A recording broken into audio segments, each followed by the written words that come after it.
अस्सलाम वालेकुम, मैं मोहम्मद यावर सईद और आज हम पॉडकास्ट करने जा रहे हैं एक बहुत ही अजीज़ गेस्ट जो कि मेरे साथ रेहान स्कूल में पढ़ते हैं और आज हम उनसे रेहान स्कूल के बारे में पूछेंगे, उनके बारे में पूछेंगे और पूछेंगे कि उनकी ज़िंदगी कैसी जा रही है। तो अस्सलाम वालेकुम। वालेकुम सलाम। तो अपना इंट्रोडक्शन बताइए प्लीज़।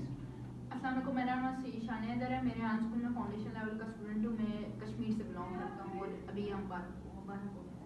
ठीक है, तो आप सबसे पहले तो ये बताएं कि आप यहाँ पर फैमिली के साथ रहते हैं या फिर हॉस्टल आए? मैं फैमिली के साथ रहते हैं। ठीक है, तो आप कुछ ऐसी बात बताएं क्योंकि आप अपने होम टाउन कश्मीर से यहाँ हैं। सबसे पहले ये बताएं कि कश्मीर में आप कहाँ से हैं? कश्मीर तो बहुत ही बड़ा है। नहीं, मैं कश्मीर में रहता नहीं था। मेरा गाँव वहाँ पे, मैं शुरू से रहता ही नहीं। ठीक है, मतलब आपकी जो फैमिली है, एंसेस्टर होम आपका वो कश्मीर है, तो आप कभी गए हैं कश्मीर अपने? जी बहुत दफ़ा। ठीक है, तो आप वहाँ में और यहाँ के अपने जो माहौल है और यहाँ का जो इन्वायरमेंट है उसमें थोड़ा सा कोई फ़र्क आपको पता लगा हो तो वो बताएं। वहाँ पे और यहाँ के इन्वायरमेंट में फ़र्क है कि वहाँ पे ग्रीनरी है हर जगह, मतलब के पेड़ पौधे जानवर और हवाएं, मतलब पहाड़ी इलाका है और उस वहाँ पे आपको एक नेचर है तो आपको एक सुकून मिलता है जी। और यहाँ पे अब ये शहर है, यहाँ पे भी अलग ही एक फैसिलिटीज़ है, वहाँ पे उतनी फैसिलिटीज़ नहीं है। लाइट का मसला होता है, वाटर का मसला होता है, गैस नहीं है। तो यहाँ पे फैसिलिटीज़ ज़्यादा है लेकिन यहाँ पे वो जो वहाँ नेचर में सुकून है वो यहाँ पे नहीं है। ठीक है, तो ये देखिए मसला पूरी दुनिया में है क्योंकि जहाँ फैसिलिटीज़ हैं वहाँ पर नेचर नहीं है, वहाँ पे सुकून नहीं है, और जहाँ पे सुकून है वहाँ फैसिलिटीज़ नहीं है। तो आपको लगता है कि ये किसी तरह फैसिलिटीज़ और नेचर दोनों को मिलाया जा सकता है? मतलब जहाँ पर नेचर हो वहाँ पे फैसिलिटीज़ भी हों और फैसिलिटीज़ के साथ साथ नेचर भी आपको मौजूद हो और साथ सुकून भी मौजूद हो। जी, अगर गवर्नमेंट चाहे और लोग, गवर्नमेंट से ज़्यादा लोग खुद चाहें तो लोग ऐसा ज़रूर मतलब खुद कर सकते हैं, क्योंकि जहाँ पे नेचर हो वहाँ पे मतलब आप गैस लगा लें, बिजली कर लें, तो वो तो ये छोटी मोटी चीज़ें से नेचर को कुछ डिस्टर्ब नहीं होगा।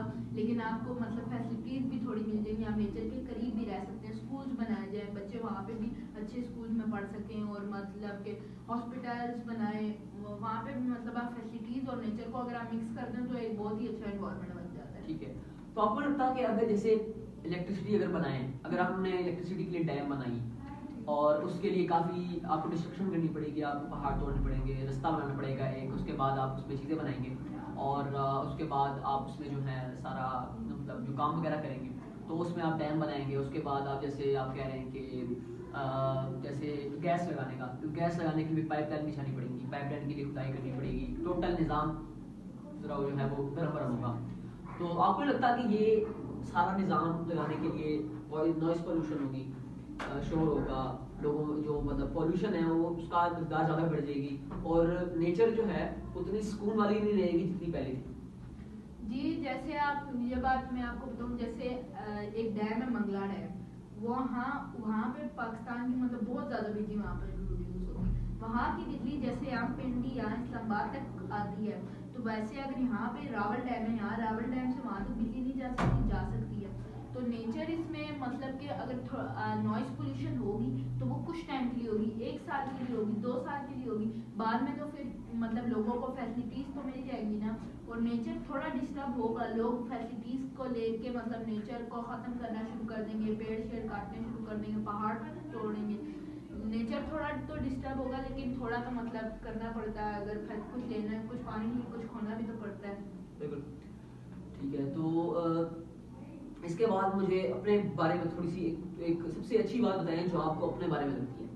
मुझे अपने बारे में सबसे अच्छी बात ये लगती है कि मैं कॉन्फिडेंस है मेरे अंदर थोड़ा। ठीक है, मतलब आप कॉन्फिडेंसली मतलब हर बात अपनी दूसरे तक पहुंचाते हैं। मैं एक्सट्रोवर्ट हूँ। ठीक है, एक्सट्रोवर्ट, गुड। तो आपको क्या लगता है कि इस एरा में, इस जनरेशन में एक्सट्रोवर्ट होना बेहतर है या इंट्रोवर्ट?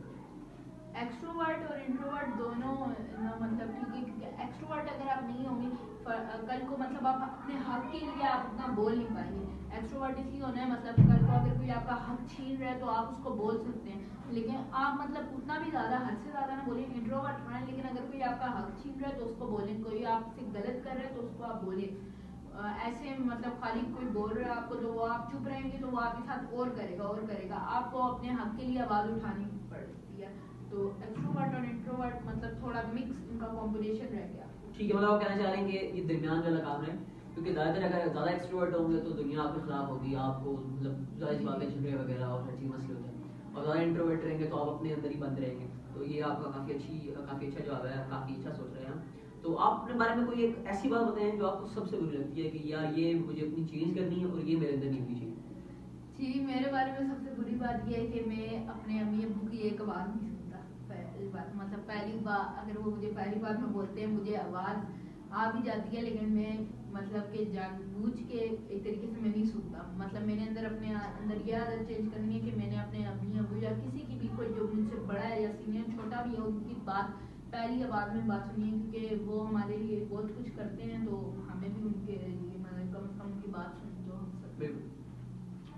देखिए तो आप मुझे ये बताएं कि रेहान स्कूल में आप कितने महीने से पढ़ रहे हैं? मैं रेहान स्कूल में अप्रॉक्स 3 मंथ्स और 4 मंथ से पढ़ा हूँ। ठीक है, तो इन 3 महीनों में आपने क्या कुछ नया सीखा है जो कि आप पहले रेहान स्कूल से पहले नहीं सीख सकते थे या नहीं सीखे?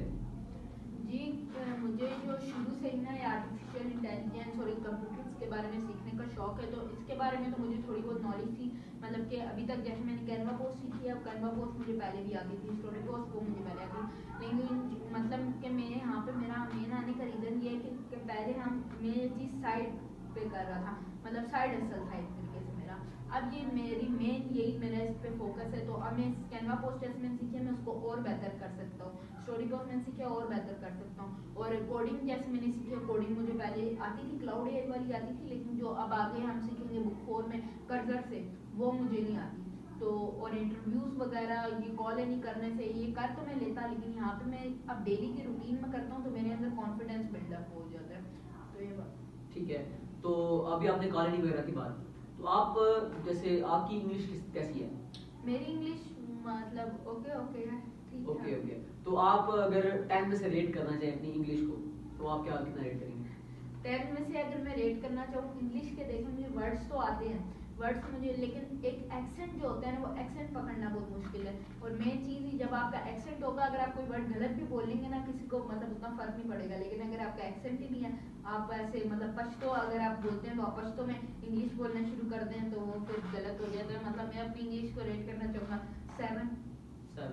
ठीक है, तो आपने एक्सेंट की बात की, मेरे ख्याल से एक्सेंट होना एक नेचुरल चीज़ है, क्योंकि हम पाकिस्तानी हैं, पाकिस्तानियों के लिए सबसे बड़ा मतलब जो मुश्किल काम है यही है कि एक्सेंट उनको बनाना, और हम जितना भी कोशिश कर लें बहुत मुश्किल से हमारी ये अंग्रेज़ों की तरह, अमेरिका या यूके की तरह, यूके तो एक्सेंट उनका बहुत ही मेरे ख्याल से अजीब है।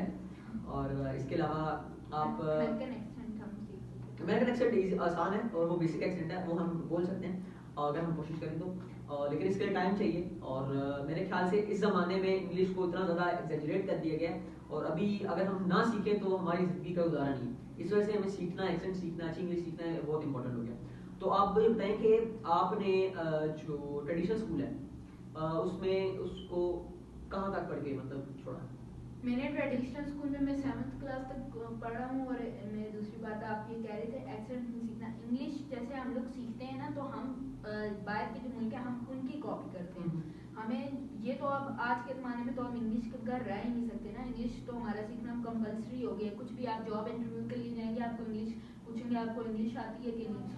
और हमारे आजकल स्कूल भी सारे इंग्लिश मीडियम ही है, तो इंग्लिश सीखना ज़रूरी है। लेकिन आहिस्ता आहिस्ता हमें ये चीज़ करनी चाहिए कि जैसे हम उनकी कॉपी करते हैं हमें चाहिए कि उनको हमारी कॉपी करवाएं।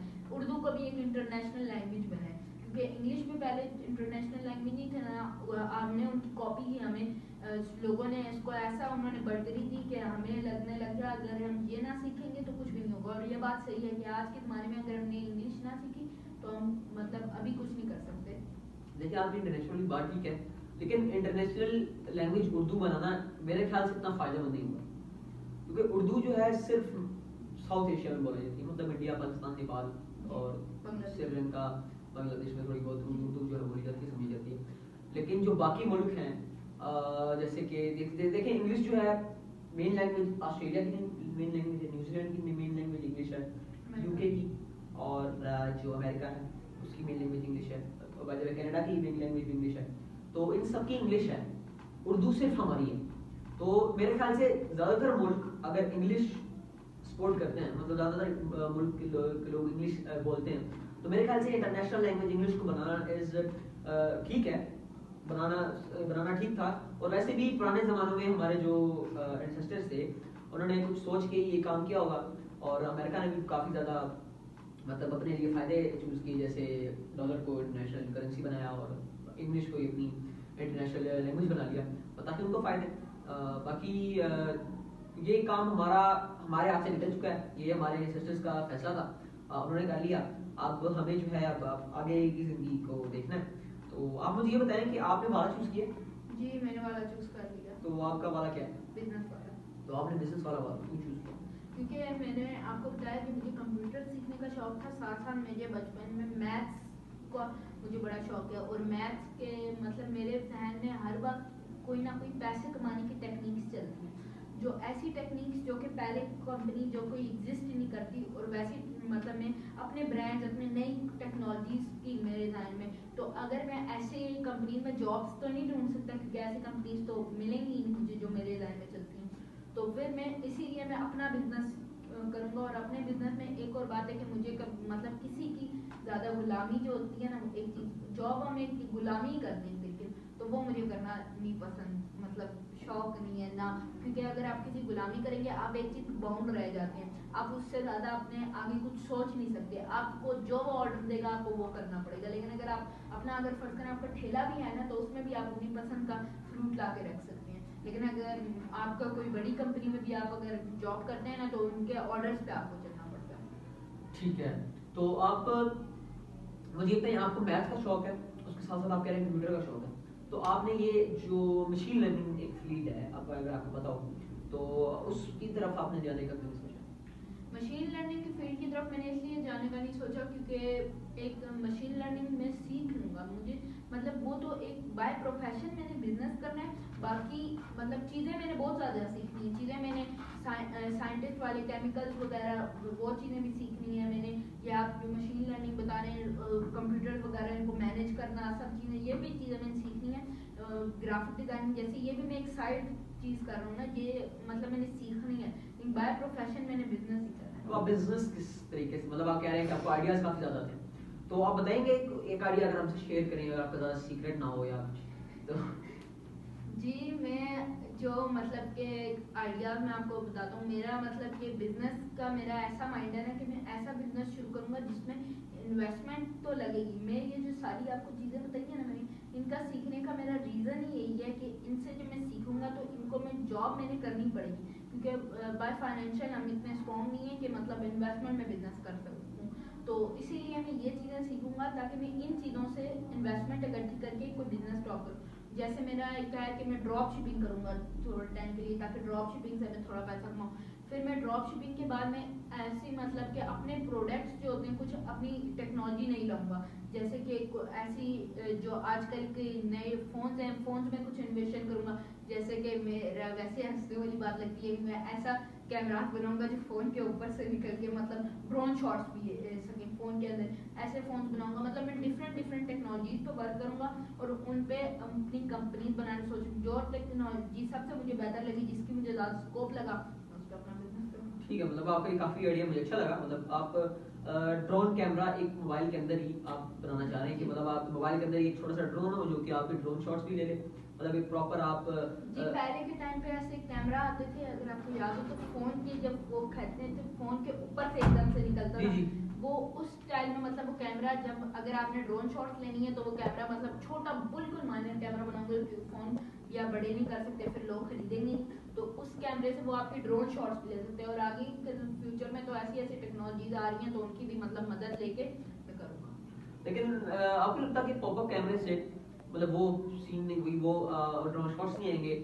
मेरे दिमाग में जो आपने शायद आपके दिमाग में भी हो, लेकिन आपके कहने से जो मेरे दिमाग में आया कि हम कुछ ऐसा कर सकते हैं कि छोटा सा एक ड्रोन बनाएं, छोटा सा ड्रोन जो कि मोबाइल के अंदर फिट हो जाए और वो एक मोड के मुताबिक या जो उसके ऑर्डर के मुताबिक वो ड्रोन निकले और फुल ऊपर से जिस तरह के आपको शॉट चाहिए, रिमोट कंट्रोल हो, रिमोट मोबाइल से आप कंट्रोल करके ऊपर से जितना भी उड़ते हुए जितने भी शॉट चाहिए आपको वो बना लें। जी हाँ, मोबाइल में ऐसी कोई ऐप इंस्टॉल कर लें जिससे आप उसे कंट्रोल कर सकें और मोबाइल के अंदर से ही मतलब, या ऐसा जैसे फ्लिप फोन आते हैं, हम फ्लिप फोन भी आपने देखा होंगे कितने slim है, जैसे सैमसंग के फोन हैं, तो हम उसकी एक साइड पे ड्रोन का पूरा एरिया बना लें और वो ऊपर फोन लगे उसके ऊपर डिस्प्ले लगा लें, और साथ वाले जो दूसरी साइड होगी उस पर प्रोसेसर के साथ उस डिस्प्ले को भी अटैच कर लें, ताकि मतलब, और वो वहाँ पे वो एरिया, क्योंकि ड्रोन हम इतना छोटा भी नहीं बना सकते ना ताकि नजर भी तो आए यहाँ पे, तो वो उस साइड से हम क्यों ओपन करके डिस्प्ले को ओपन करके ड्रोन निकाल के उड़ा सके,